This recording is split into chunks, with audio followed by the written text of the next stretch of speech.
One another or one another. I thought this might have already been asked, but apparently not.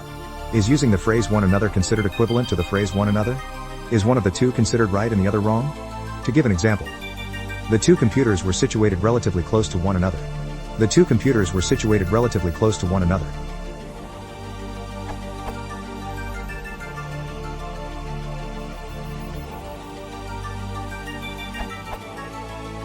The first, one and other, sounds quite wrong to me. If it's a construction that's in use, it's one I've never seen. The second, one another, is standard.